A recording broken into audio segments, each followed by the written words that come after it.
I've never been the kind of guy to believe in anything out of the ordinary. Running a cattle farm on my own has given me enough to deal with without worrying about wild stories or exaggerated rumors. But what happened last fall on my property is something I still can't wrap my head around. It started with small things. First, I noticed strange marks in the cornfield. Big, almost perfect circles, with the stalks pressed down in a way that didn't look natural. It wasn't like they'd been trampled. It looked like something heavy had flattened them from above. Around the same time, my cattle started acting weird. They were restless, mooing at night for no reason, moving around like something was spooking them. I figured it might be a predator, maybe coyotes or even a mountain lion. So I started keeping a closer eye on things. A few days later, things got even stranger. One of my calves disappeared. There was no blood, no tracks, nothing. It was just gone. I spent the whole day searching the property and even the nearby fields, but there wasn't a single sign of it. That's when I decided to talk to some other farmers in the area. Turns out, I wasn't the only one dealing with this. 2 other guys had also lost a few animals recently. One of them, Mark, mentioned seeing strange lights hovering over his fields at night. I thought he was exaggerating, but the whole thing had me on edge. I convinced Mark and another neighbor, Julio, to help me keep watch that week. The plan was simple: take shifts at night and see if we could catch whoever, or whatever, was behind all this. I was sure we were dealing with thieves, or maybe some organized group. I couldn't have been more wrong. On the 3rd night, things went completely off the rails. It was me, Mark, and Julio parked in my old truck right in the middle of the cornfield. The night was clear, but it was way too quiet. The crickets, which usually made a constant noise, had gone silent. Even the wind had stopped. Just before midnight, a light appeared at the edge of the field. It wasn't headlights or a flashlight. It was something else entirely. A bluish-white glow that seemed to hover just above the corn.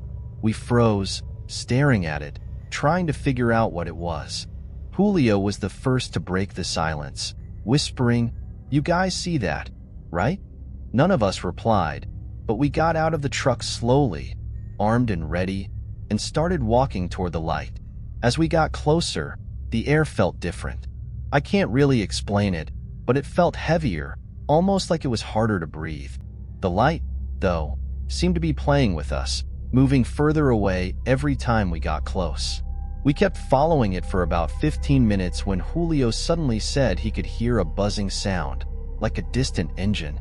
Mark and I didn't hear anything, but Julio looked uneasy. The light finally stopped in a small clearing, and for a second, I thought we'd finally caught up to it. But before we could get any closer, Julio screamed. I spun around, and he was gone. Just gone. Mark started yelling his name, but there was no response.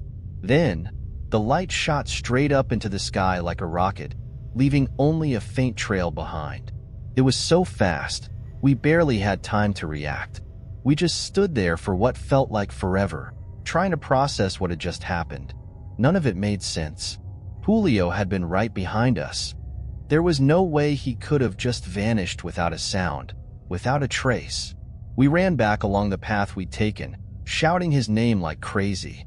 Mark was starting to panic, muttering things like, "He has to be here.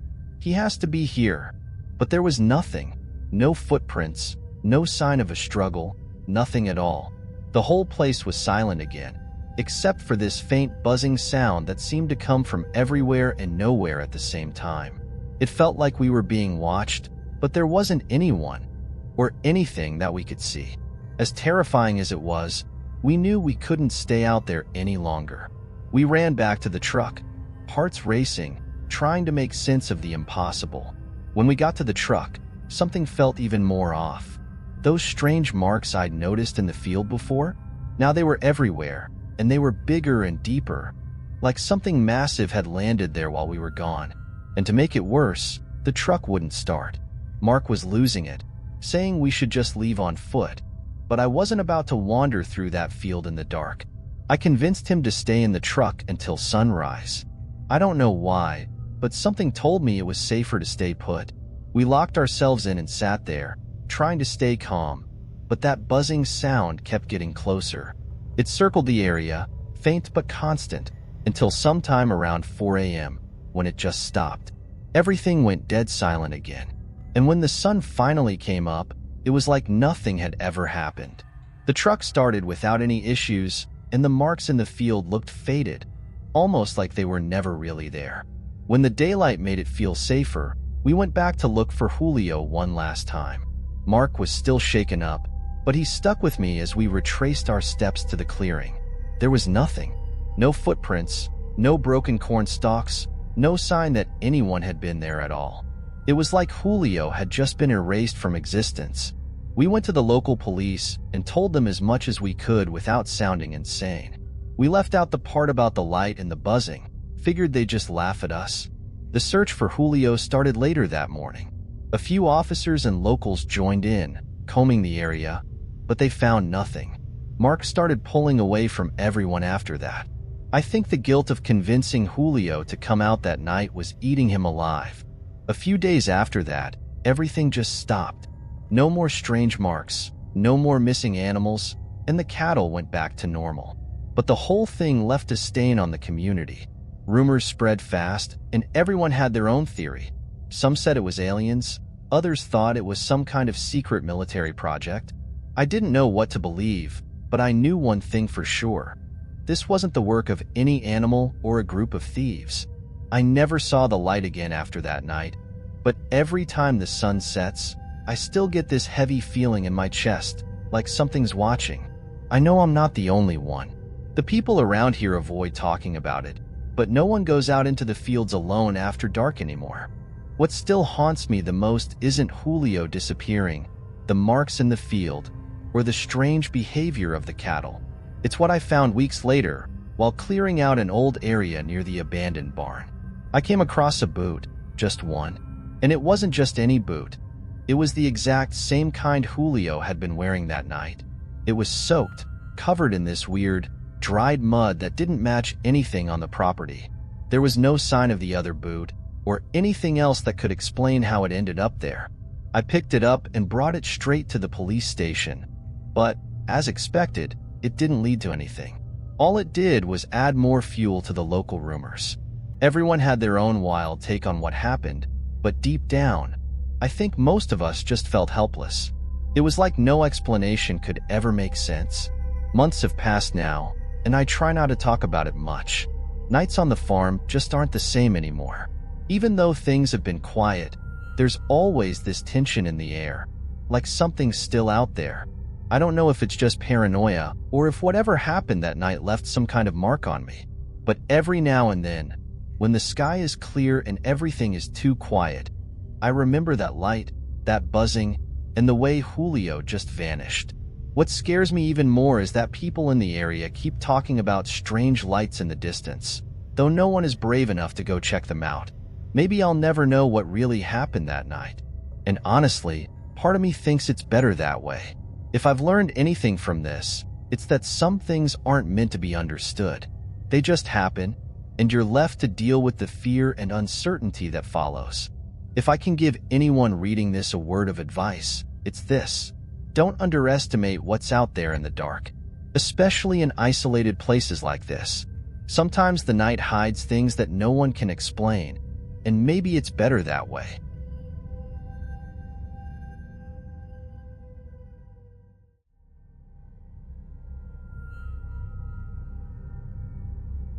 When my parents told me we were moving to an isolated farm, I thought it might be a chance to start fresh.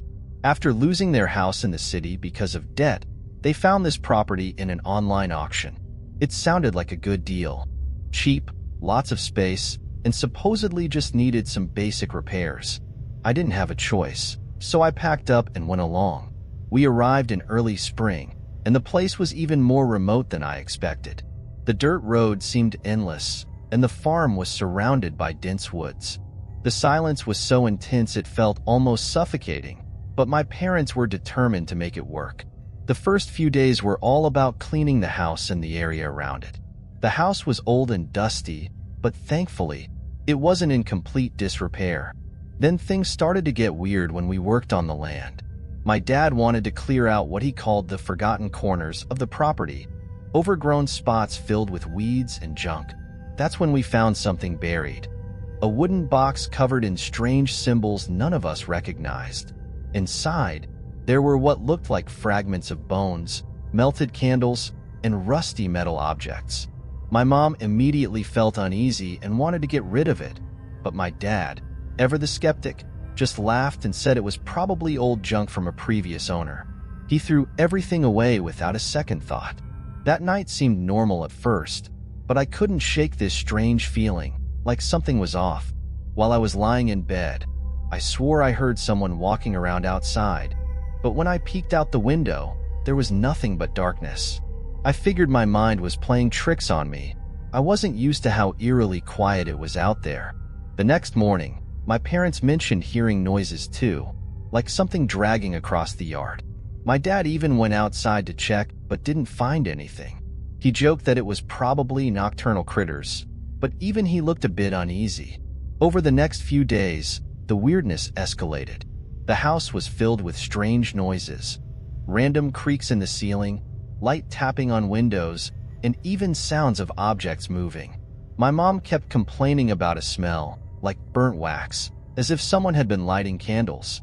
The scariest moment came when we were all in the kitchen, and we heard a loud crash upstairs.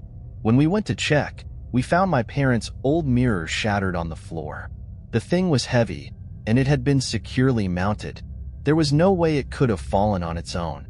The tension in the house was growing, and though no one said it out loud, we were all starting to feel scared.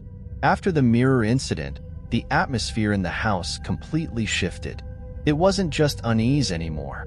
It was genuine fear, and nobody wanted to acknowledge it outright.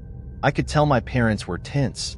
They'd snap at each other over the smallest things, but it was like everyone was avoiding the bigger issue. I tried to ignore it too, but it was impossible not to notice how the nighttime noises were getting worse. One night, I woke up to what sounded like footsteps in the hallway. They were slow and deliberate, like someone was trying not to be heard. I froze in bed, holding my breath, and I swear I heard a soft creak near my door.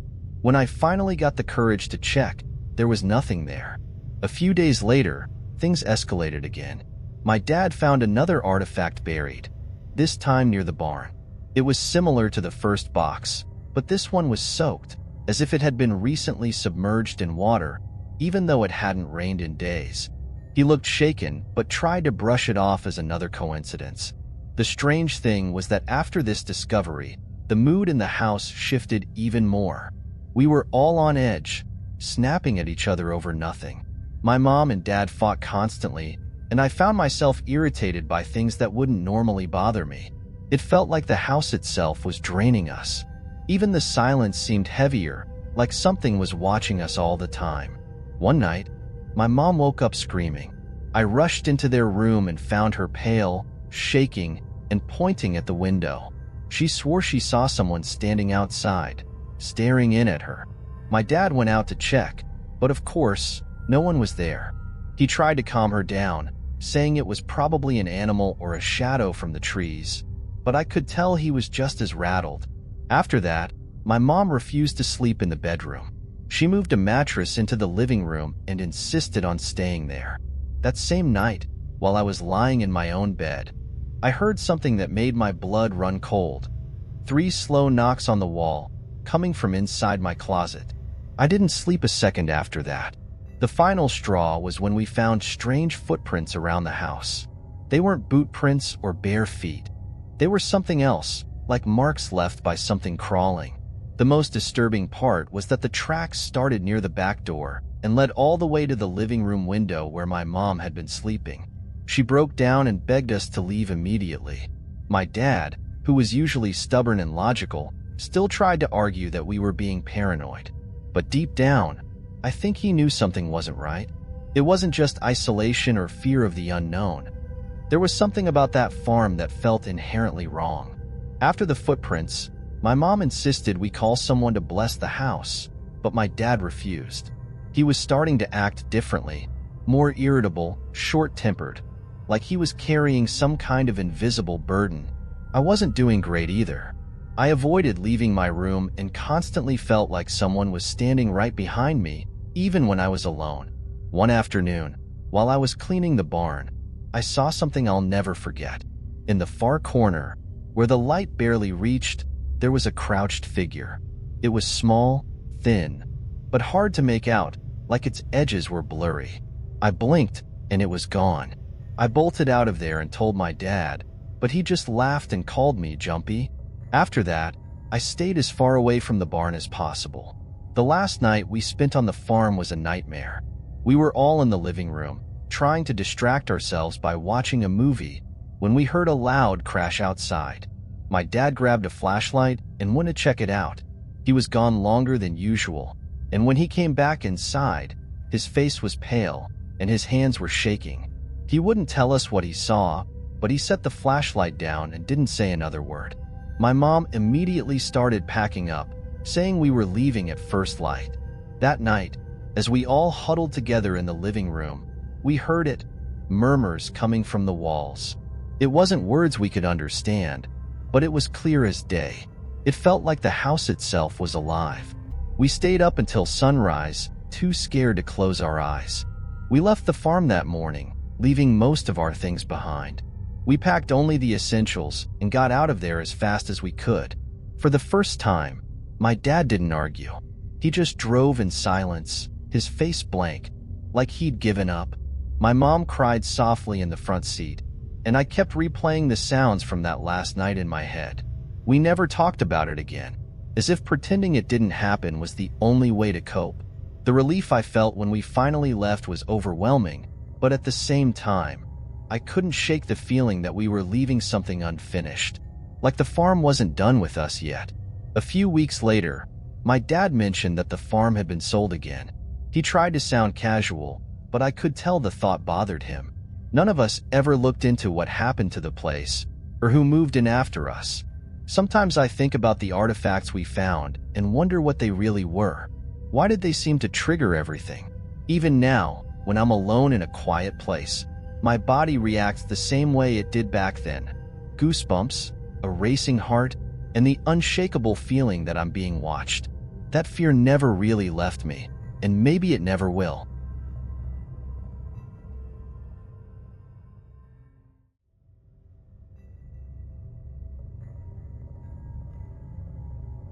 My friend Lucas and I decided to do something different for our vacation. He's an amateur photographer and came up with the idea of exploring rural roads to document landscapes and abandoned farms. It sounded perfect, especially since we both enjoyed these off-the-beaten-path adventures. Early that morning, we packed the car with our gear and set out, driving down roads that barely showed up on GPS. The first couple of hours were peaceful, stopping here and there to snap pictures of old barns and twisted trees. The area was so isolated, it felt like no one had been there in years. That's when we came across a farm that looked more intriguing. A broken gate, a crumbling farmhouse, and an eerie silence.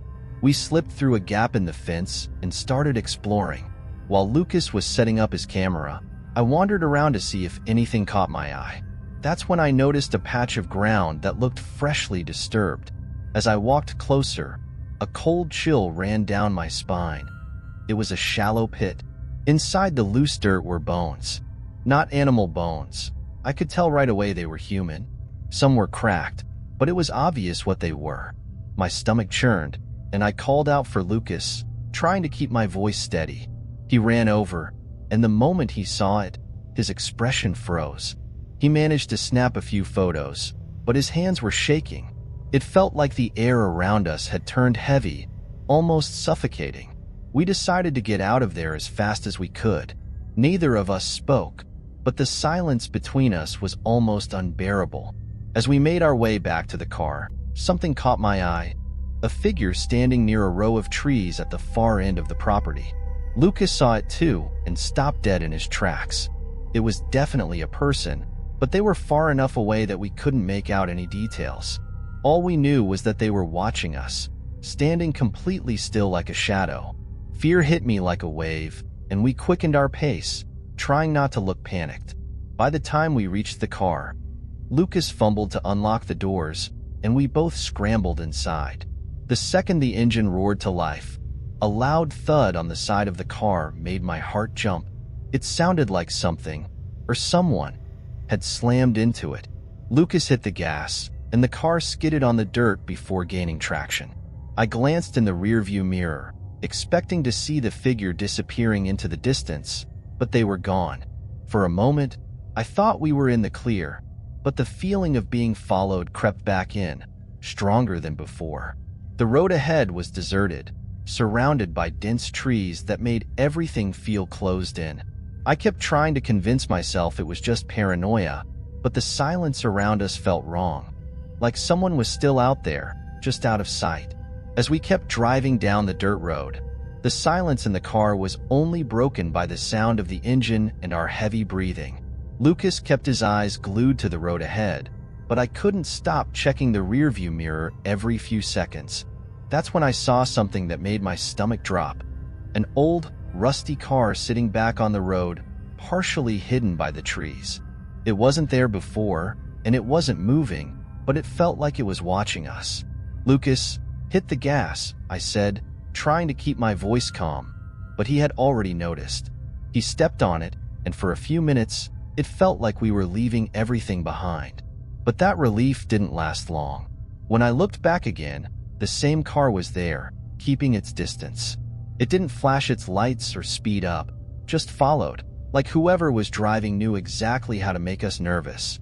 The road didn't have any turnoffs or intersections, so Lucas pushed the car as fast as it could go. For a moment, the dusty trail behind us hid the car from view, and I thought we'd lost it. But then, on a wide bend, it reappeared, almost like it was mocking us. That's when I realized whoever was behind the wheel wasn't in a hurry to catch us. They wanted to scare us. After what felt like hours, we finally reached a paved road. It felt like a switch flipped, and suddenly everything seemed normal again. The smooth asphalt and open space gave us a brief moment to breathe, like we'd left that nightmare behind. We came across a small town and decided to stop there to figure out what to do next. Lucas parked in front of a convenience store, and we just sat in silence for a few minutes, still processing everything. When I finally looked at my phone, I saw we had signal again. "We should call the police," I suggested, and Lucas nodded without a word. I went inside the store and called, trying to stay calm while explaining what had happened. The shallow grave, the bones, and the car that had been following us. The dispatcher sounded polite but not particularly concerned, like she thought I was just some paranoid traveler. She said she'd send someone to check it out, but it might take a while. When I got back to the car, I noticed something immediately. A piece of paper was stuck under the windshield wiper. Lucas grabbed it before I could, and the look on his face said it all. Written in rushed, uneven letters, the note read, "You never should have stopped there." We both looked around, but nobody seemed to be paying attention to us. Whoever left that note knew exactly who we were and where to find us. Lucas didn't waste a second. He started the car and sped off, not saying a word. The note was the final straw, and we both knew staying there wasn't an option. As we drove through the streets of the small town, I kept glancing over my shoulder, half expecting to see that rusty car again. But it didn't show up. For a moment, I thought we were finally in the clear. Still, the tension in the car was suffocating. Every turn, every intersection, felt like it could lead us back into the nightmare. The town eventually faded behind us, and we were back on an open road. The silence between us felt heavier than ever. After a while, something felt off. The road started to look way too familiar. The same bent trees, the same rusty fences. "We've been here before," Lucas said, his voice shaking. I didn't want to believe it, but he was right. Somehow, we'd ended up back on the same stretch of road we thought we'd left far behind. It didn't make sense. There hadn't been any turns or forks in the road. Lucas tried to stay calm, muttering that we'd just keep driving, but everything around us felt wrong. And then, up ahead, we saw it, the entrance to that same farm. The broken gate, the crumbling house. And standing right there by the gate was the figure we'd seen before. This time, they weren't far away. They were waiting for us. Lucas slammed on the brakes, and we both just sat there frozen. The figure didn't move, but now we could see more details. They wore some kind of wide-brimmed hat, and in their hands, they were holding something. A tool, a weapon? It didn't matter. "We can't keep going," Lucas whispered, his voice barely audible. I nodded, but I didn't see another option. Turning around felt just as dangerous as driving past them. Lucas threw the car into reverse, but as soon as the car started moving, the figure stepped forward. It wasn't fast or aggressive, just deliberate. Like they were showing us they had all the time in the world. Lucas didn't wait to find out what would happen next. He spun the car around, the tires kicking up dirt, and we sped off the way we came. Neither of us looked back this time. We just kept driving, the trees blurring past as the car picked up speed. After what felt like an eternity, we finally saw another paved road, and this time, it led straight to the main highway. The traffic and bright sunlight felt almost surreal after everything we'd just been through. We never spoke about going back to that area, and I still get chills thinking about it. Whoever, or whatever that was, I'm sure of one thing. If we hadn't left when we did, we wouldn't have made it out.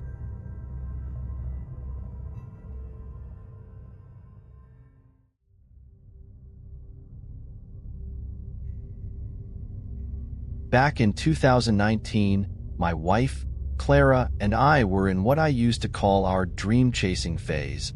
We had quit our steady jobs in the city and were looking for a rural property to turn into a cozy bed and breakfast.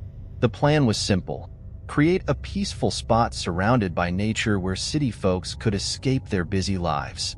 With a tight budget, we spent weekends driving through small towns and villages.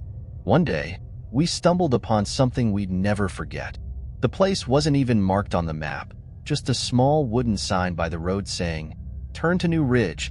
We decided to check it out. The road was narrow, lined with towering trees that nearly blocked out the sky. The further we drove, the more it felt like stepping into a different era.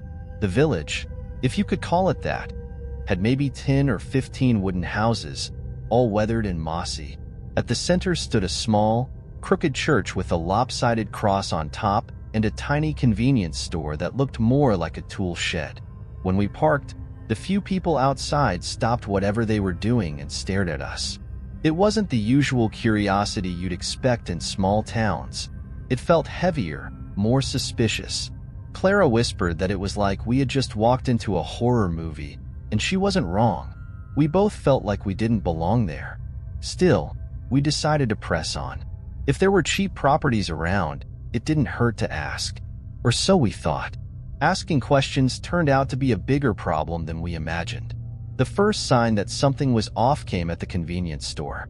We went in to grab some water and strike up a conversation, something we'd done plenty of times in other places. The owner, a man with a rough face and patchy gray beard, barely looked up when we asked if there were any properties for sale. He just shook his head and muttered, "Nothing available." Clara, always the friendly one, pressed further, asking if anyone in the village might know about abandoned land. That's when he finally looked at us, and the look he gave wasn't irritation, it was a warning. "You're not going to find anything here. Best turn around and leave the way you came." His tone was so blunt, it sent a chill down my spine. We left the store in silence, but Clara insisted we ask around. Maybe he was just having a bad day.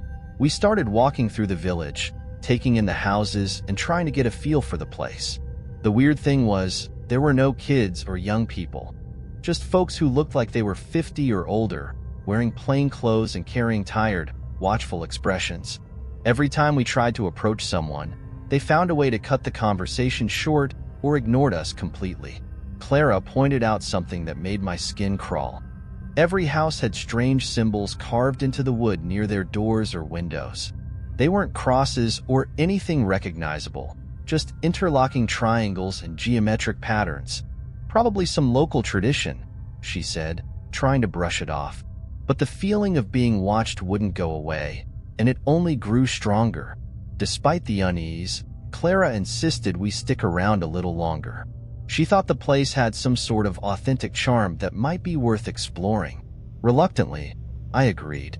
We decided to approach one of the few people who didn't seem openly hostile. An older woman with gray hair tied up in a tight bun, sweeping the front of her house. When we mentioned we were looking for property, she lowered her head and spoke in a barely audible voice. "You shouldn't be here. This isn't a place for outsiders." I asked her what she meant by that, trying to stay calm. Before she could answer, a tall, broad man, probably her husband, stepped out onto the porch. "That's enough," he barked, pulling her inside and slamming the door. The sound echoed down the quiet street, leaving a heavy knot in my stomach. Clara joked that we were just pesky tourists, but I could see she was just as unsettled as I was. Things got even stranger when we noticed a small group of men gathered near the church, staring directly at us. It wasn't a casual glance, it was deliberate. They were watching our every move.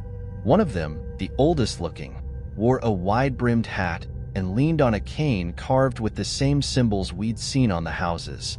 That was when we decided it was time to leave. We headed back to the car, trying not to draw too much attention.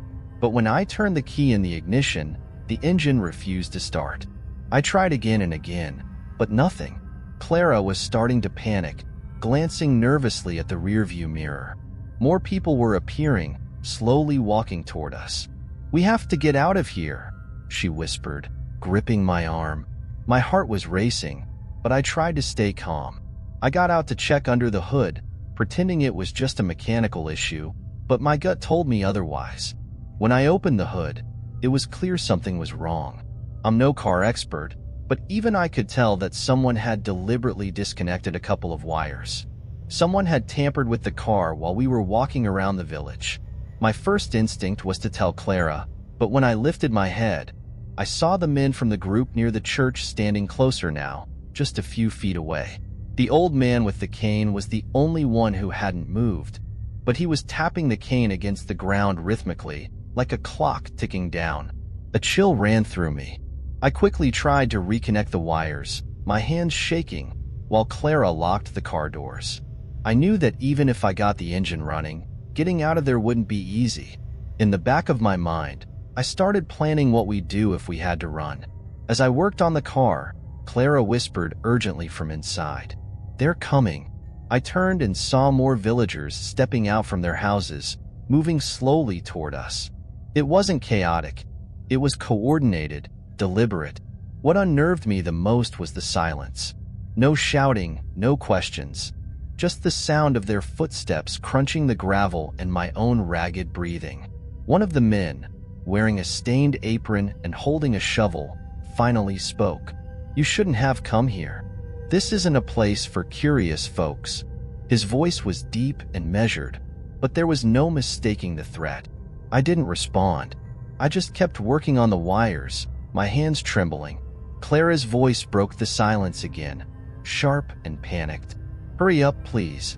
I was out of time, and we were surrounded. The old man with the cane finally spoke, breaking the eerie silence. "No one leaves here without paying the price." His voice was raspy but firm, and his words sent a chill through me. I couldn't understand what he meant, but it didn't matter. I just needed to get us out of there. I slammed the hood shut and climbed into the car. "Try it again," Clara begged, her voice shaking. I turned the key, and for a moment, nothing happened. Then, miraculously, the engine roared to life. I didn't waste a second.